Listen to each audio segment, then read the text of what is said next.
With almost 200,000 hotels on the planet, it takes something special to stand out from the crowd. Some hotels achieve a status that goes beyond 5 stars. Partner service. You have everything you could possibly want. And satisfy the world's most demanding guests. It's not uncommon for us to check in more than 2,000 people on a given day. I think of bottomless luxury, timeless elegance, no expense spared. It is no surprise for a guest to spend anywhere between $70,000 and $90,000 on room service alone.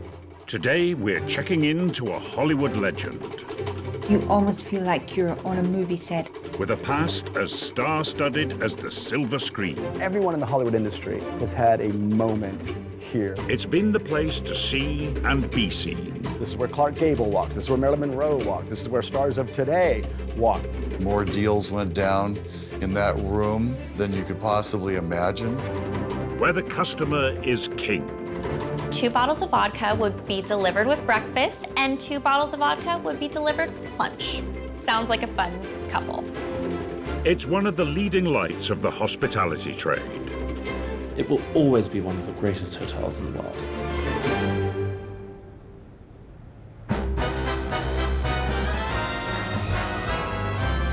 Beverly Hills, California.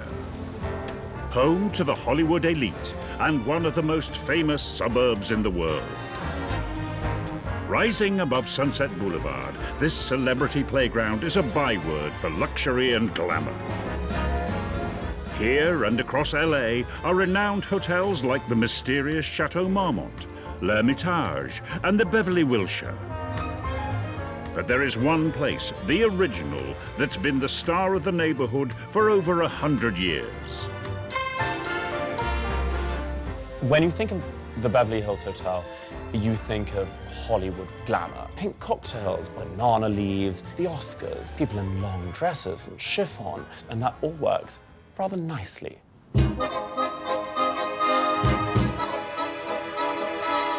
Director of Guest Relations Steve Boggs oversees each stay at the Beverly Hills Hotel from start to finish. We are standing at the entrance, and that's a capital T, the entrance to Beverly Hills Hotel. This is the first thing the guests see when they pull up. It is Hollywood from the word go. Step into the Beverly Hills Hotel and you almost feel like you're on a movie set. This is one of the most photographed spots at the hotel. People always come here to the red carpet. All we need is, paparazzi lights going off in their faces to make them feel like they're actually at a premiere. Around 270,000 guests a year walk in the footsteps of Hollywood royalty to check in the iconic lobby complete with Venetian glass chandelier. The lobby has gone through a lot of incarnations over the decades. When it first opened, it had heavy wood, big columns. Recently, for our 100th anniversary in 2012, we brightened it up, made the columns smaller, just opened it up, put in this Venetian plaster. But the one thing that hasn't changed, and I'll show you, pardon me behind the bush, is the fireplace. It's just a way of welcoming people into the hotel. It's been here since 1912. We've kept it going ever since. We call it the eternal flame. Despite the roaring log fire, the five-star hotel sits in 12 acres of tropical gardens. With over 180 different plants, it keeps the 7 gardeners busy. But hidden amongst the foliage, there's 23 secluded bungalows. They've housed the rich and famous and seen secrets and scandals. The bungalows have been one of the most celebrated aspects of the hotel, and stars really love that because they have the total privacy. This hotel cum jungle is right in the center of prosperous Beverly Hills. But when it was first conceived, the landscape was very different. It's the early 20th century, and a lot of the people who are moving west are actually hoping to find oil. A group of investors headed by Burton Green had bought a stretch of land west of LA from the Mexican government. The only thing that could grow were lima beans. The rest of it looked like scrub brush. The land was acquired by the Rodeo Land and Water Company to look for oil here. They didn't find it. And so what they did find was some water. With this equally precious commodity, they pounced, named the area Beverly Hills, and set about trying to build a community.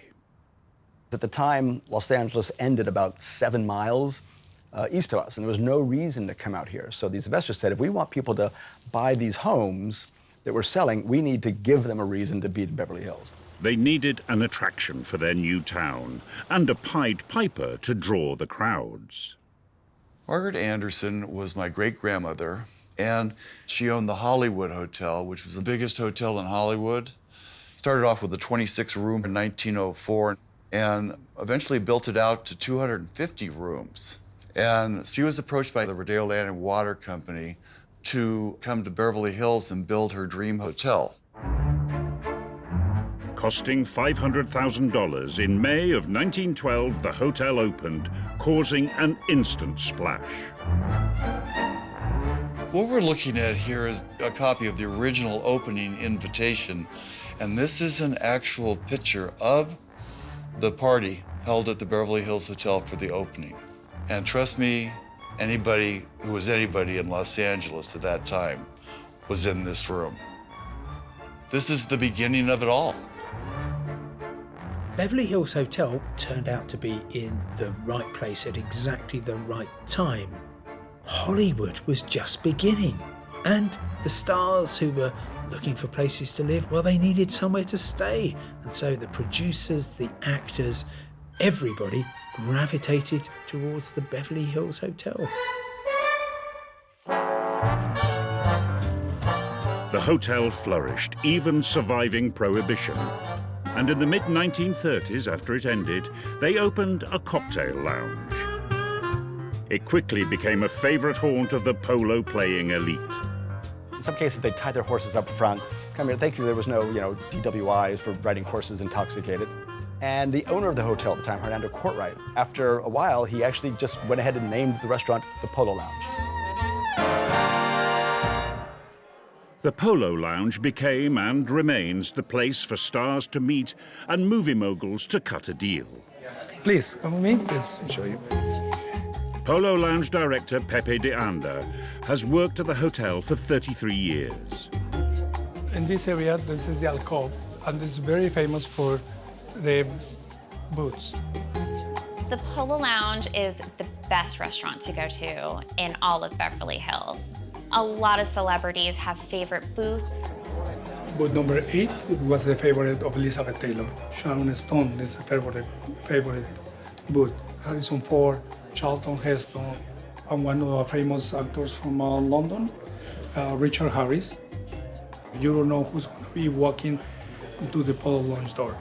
You can hear just a little bit of someone's conversation and just be like, wow, this place is special. It was here in 2013 that actress Lindsay Lohan was reportedly spotted writing a list of all her Hollywood heartthrob conquests to impress her friends. A figure alleged to have been, at that time, 36, including some very big A-listers. It's also a place of business. A lot of big influencers have gone there to do big blockbuster movie deals. Number 1 is famous for Charlie Chaplin, Johnny Carson, Ed McMahon. I think we termed the coin power. Power breakfast, power lunch.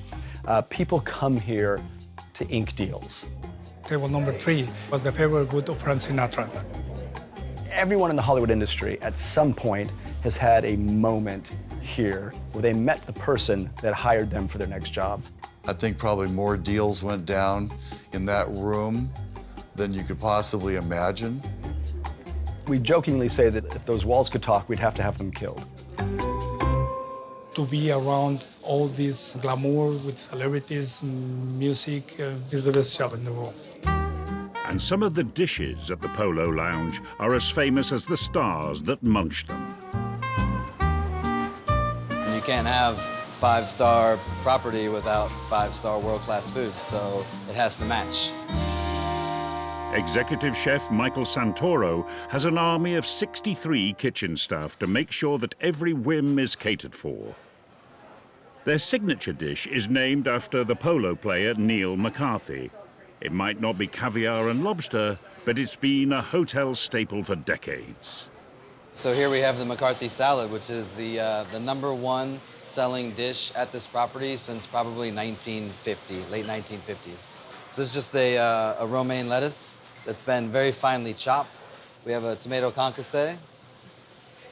So there are 4 full-time employees dedicated to preparing and making this salad. We sell 600 a week, about $1.4 million a year in this salad. So it's keeping the lights on.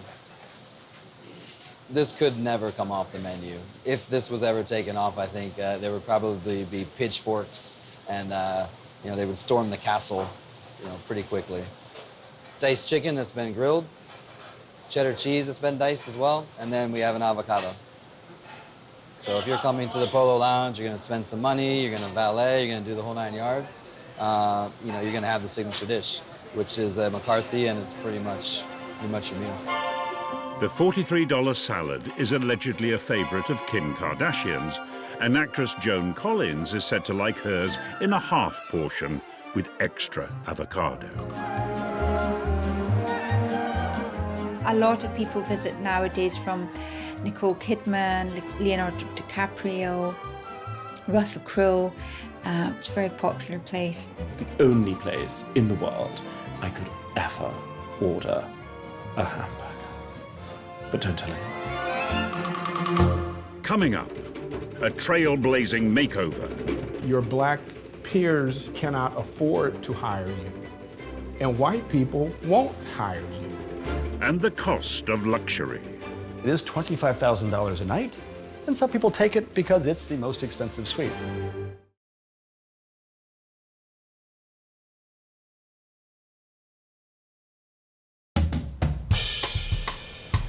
In Beverly Hills, there is a hotel that predates the city itself. A beacon that lured in Hollywood royalty that's become as famous as the stars that have stayed there. This is where Clark Gable walked. This is where Marilyn Monroe walked. This is where stars of today walk. I'll meet them at the front and welcome them in. Once in the hotel, there are 210 rooms and suites. But you'll need upwards of $595 a night to sleep in one of the most exclusive zip codes, 90210. I mean, where else would you stay if you went to Los Angeles? There is nowhere else. And for those that have even deeper pockets, the hotel also has a rather unusual feature. 23 secluded bungalows hidden amongst the lush grounds with a starting price of $1,900 a night. It's like a little oasis in an otherwise sometimes rather depressing city. Everything is calming. So you have people who come here, not just because of the privacy, although that certainly is one aspect. I mean, if you look around, you've got this beautiful foliage, beautiful landscaping, so it feels like you're on a private estate in the tropics or the south of France, and it just doesn't feel like you're in the heart of Los Angeles.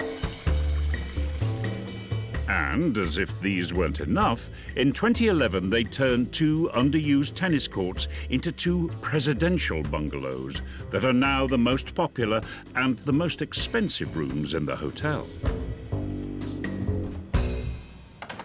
All right, so this is Bungalow 23. What makes this bungalow unique is, one, its size. It's the largest bungalow we have. It has 3 bedrooms, massive living room. You've got the jumbo TV, your own private study and office, a massive master bedroom, tons of outdoor space. It has a sitting area outside the bedroom with a fire pit. Has 2 other bedrooms down the hall, one is which is a small suite. It's got a pass-through shower, so you have a shower indoor, outdoor shower. But what is probably the most unique feature of this suite and the other presidential is its private swimming pool. It goes to being fortunate. We were the first ones here, so we get to do what we want. We have the land to do it. You just can't replicate that anymore. But for the privilege, you'll need to spend that deposit you've been saving for a house. It is $25,000 a night, and some people take it because it's the most expensive suite. They never use the pool, never use the office, but it's the best, therefore I have to have it. So we're happy to have them. But it was back in the 1940s when the hotel had its most important facelift. They called in architect to the stars, Paul Williams, who also happened to be the first African-American member of the American Institute of Architects.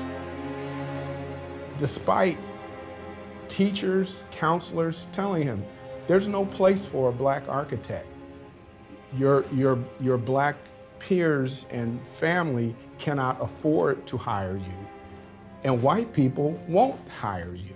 And despite people telling Paul Revere Williams that he cannot do it, he transcended those barriers that are traditionally in place for black architects.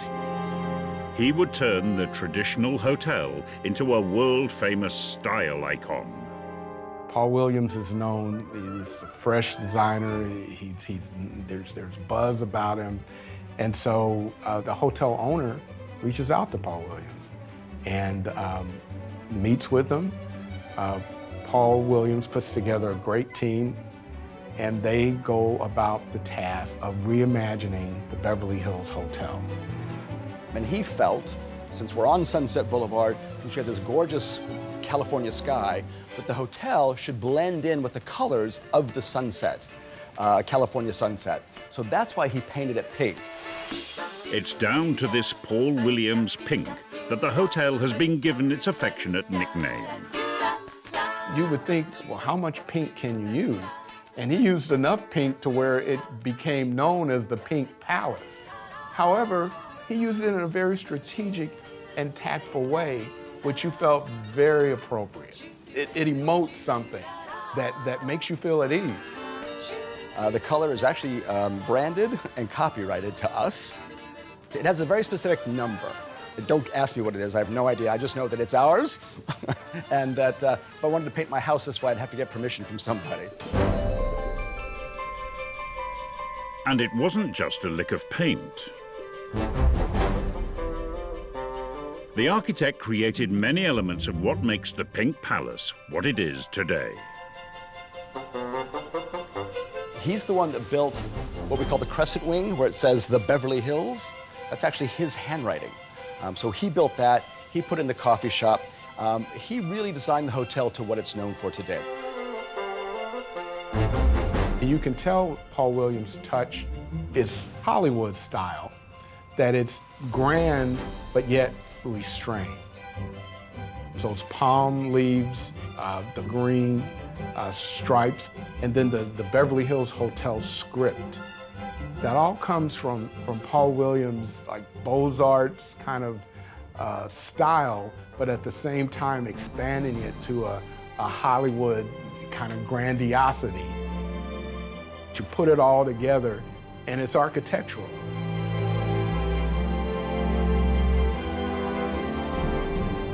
And I think that was his genius.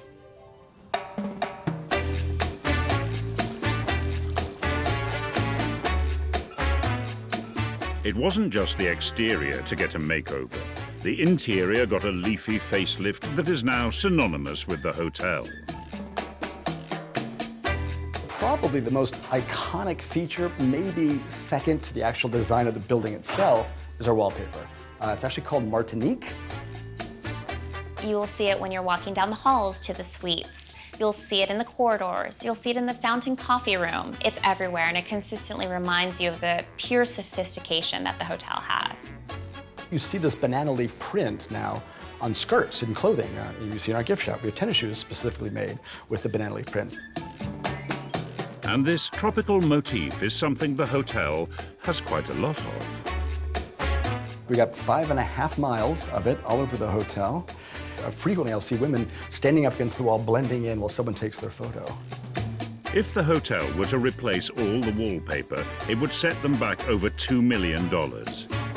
It might look at home in the Jungle Cafe, but this isn't just any old wallpaper. As wallpaper, it is absolutely the one that most people in the world would strive to own in their homes. I think it is the most recognizable wallpaper in the world, but again, I'm biased.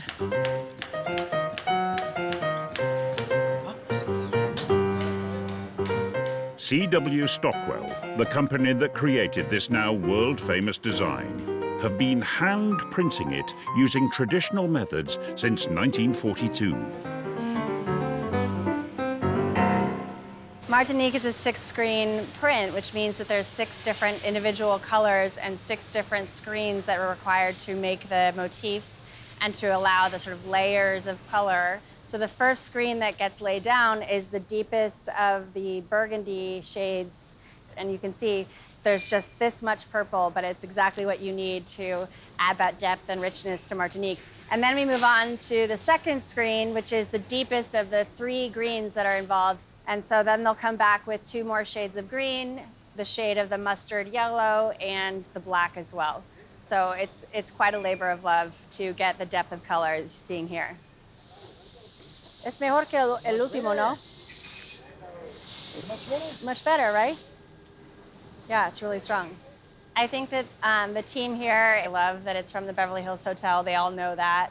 And each of them have shown me different celebrity photos of the paper that they've made. So they have very much a pride of place with this particular pattern. And a lot of these guys have been making it for 20 years now. There are some things you just can't change in this hotel. You can't change the McCarthy Salad, you can't change the color of the building, and you can't change the wallpaper. The whole atmosphere and ambiance of the hotel also truly defines that era in Hollywood, which is, I think, why it has such a lasting power and such a splendor that everybody wants to have even a little piece of.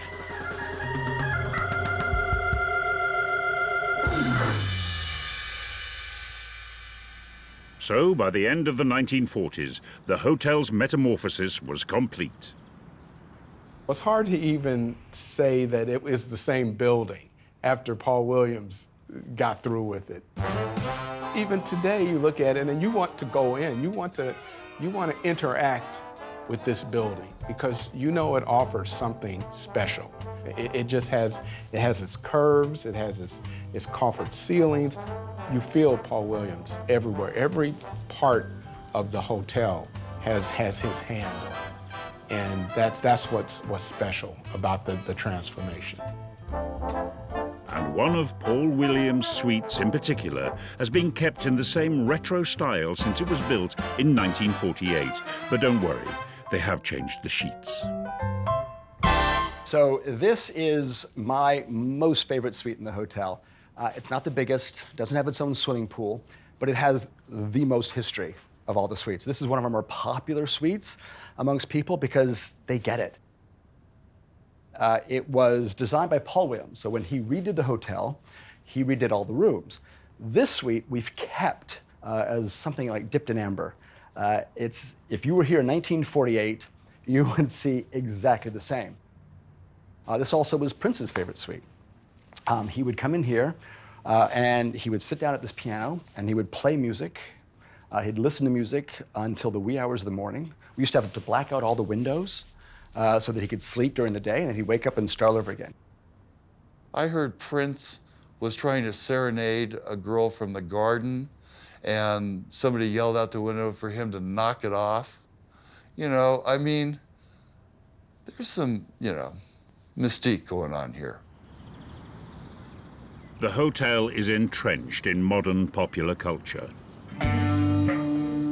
It even served as inspiration for a famous 1976 hit by rock legends, the Eagles.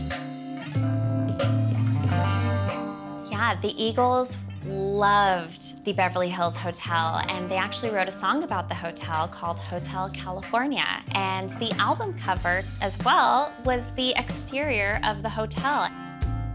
I've loved this song all my life, and now here I am at the Hotel California.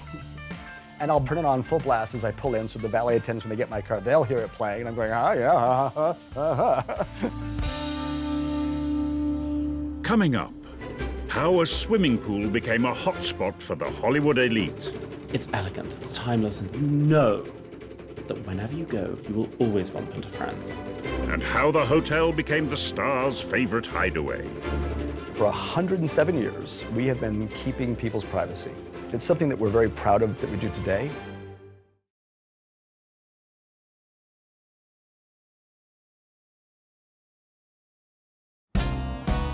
In Beverly Hills, USA, there's a hotel that since 1912 has catered to the whims of the most famous stars of the silver screen.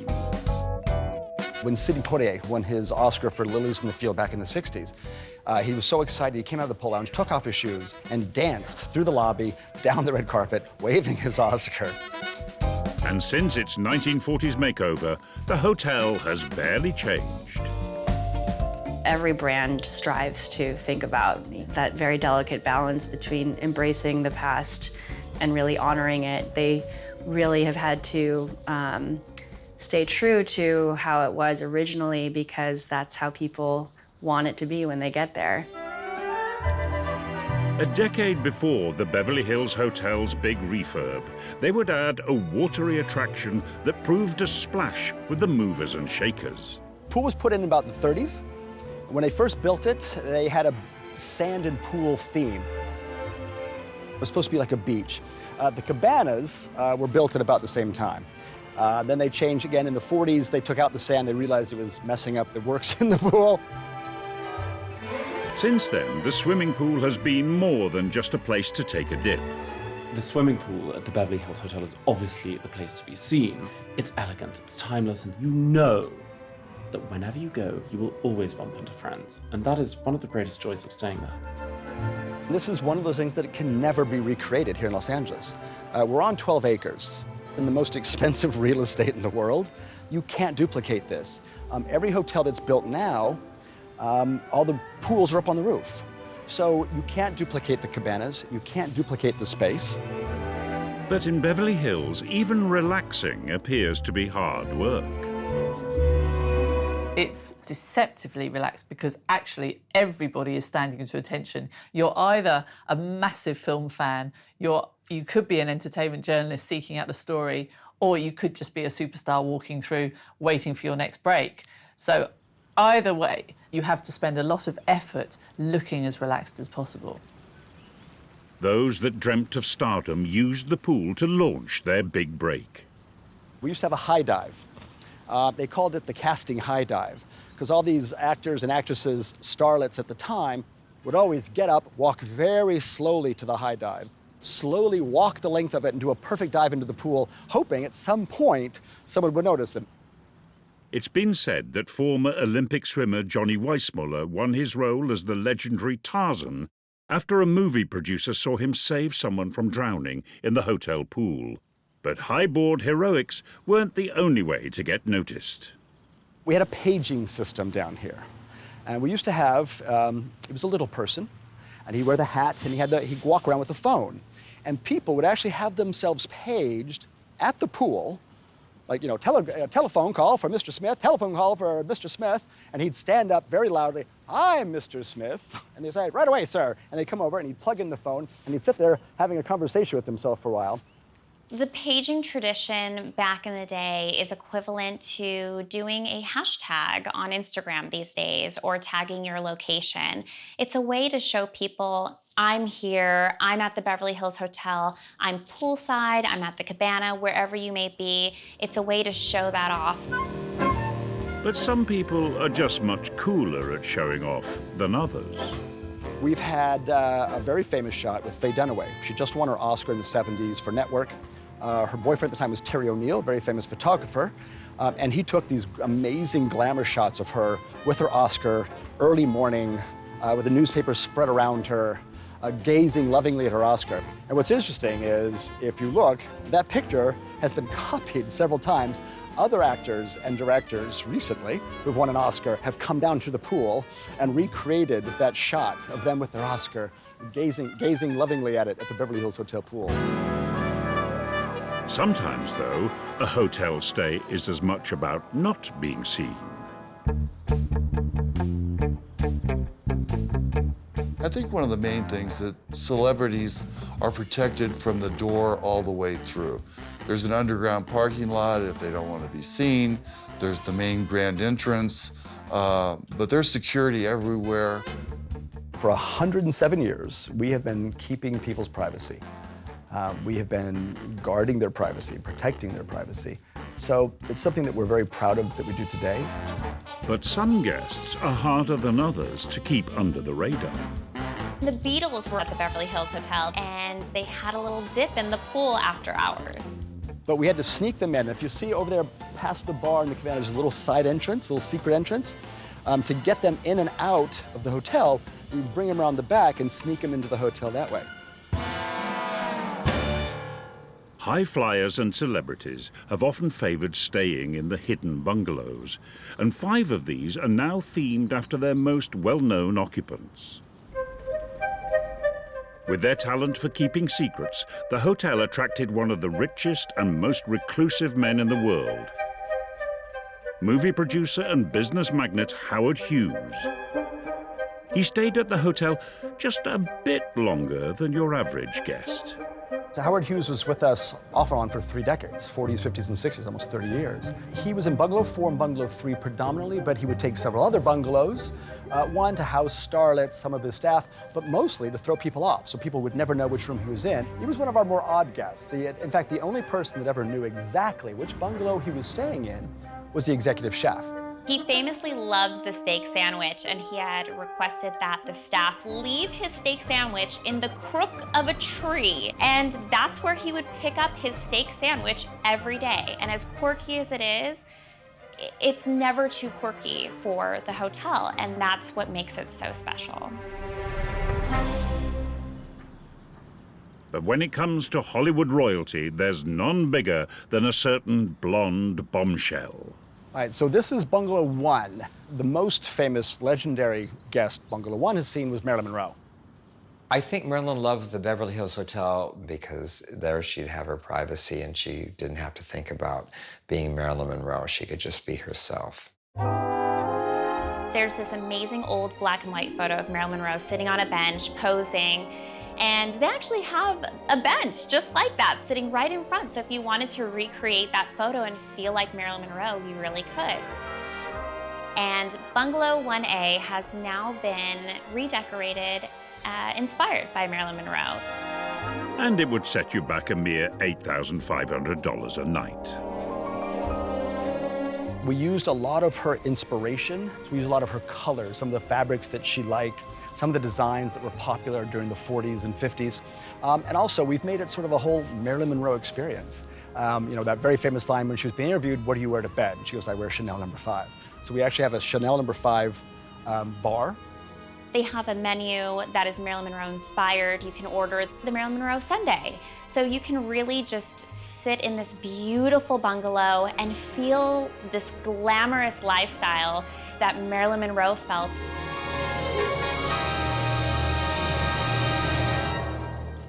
When guests get peckish, executive pastry chef Brooke Martin and her team are ready to whip up one of the blonde bombshell's favourite puds. I love Marilyn Monroe. Who doesn't? She'd always ask for a side of extra fudge sauce. And of course, the classics of chocolate and vanilla ice cream. Added in the classic malt foam. Whipped cream, of course. When it walks out into the Polo Lounge, and everyone asks, what is that? And they want one. So then we're gonna finish it with a little sour cherry. We have a waffle cone, pink cotton candy. It's what I think of Marilyn, the pink lipstick, the hair. It's just fun and playful, just like the hotel. And then in case you don't remember what Marilyn looked like, we put her right there so you can remember her on a sundae in chocolate. While guests devour their $20 sundae, they can imagine Marilyn doing the same after a hard day's shoot. She used the hotel a lot of times when she was in town making a film, most notably in '58 for Some Like It Hot, and then she was back again for her longest stay in 1960 when she was doing Let's Make Love. She was married to Arthur Miller at that time, and her co-star in the film was Yves Montand, who was married to Simone Signoret. It was a musical comedy that told the story about a billionaire who falls in love with a chorus girl. The problem arose that the film took much longer than what they thought because there was a writer's strike in the middle of it. So production came to a halt for a while. So in the meantime, Arthur Miller had to go back to the East Coast because he was involved in another play that he had written. And Simone had a commitment, film commitment, so she had to go back to Europe, wherever she was filming it, which left Eve and Marilyn alone. The hotel is incredibly romantic. If you look outside the window of the bungalows, there's these lush grounds everywhere and flowers and birds. So it was inevitable they would fall in love a bit and have an affair. The hotel was then to become the unwitting location of a cover-up operation. The studios found out about it and decided to clean everything up, so they brought her then-husband Arthur Miller, the playwright, out. Yves Montand came out with his wife, Simone Signoret, and they had a life photographer come, and they had the ladies cook dinner for their husbands, and everyone sat down for a comfortable meal, saying, "No, nothing's going on here, nothing's going on here." So that photo shoot was done here at the hotel, and those were in Bungalows 20 and 21. I definitely think that 1960 is a year of a lot of loss for her, in a sense. She lost what she had thought might be a relationship with Yves Montand. And I think she sensed that her husband was slipping away too. Don't think there was much of a relationship left at that point. And she, of course, never really had a relationship after that. Sadly, it perhaps signaled her demise because 2 years later, Marilyn sadly died. So Beverly Hills Hotel did play quite a significant role in her life and career, really. Coming up, the drinking habits of the famous. 2 bottles of vodka would be delivered with breakfast, and 2 bottles of vodka would be delivered with lunch. Sounds like a fun couple. And the price of sleeping with the stars. This is Marilyn Monroe's room. Can I sleep in her bed? Of course you can, for $7,000 a night.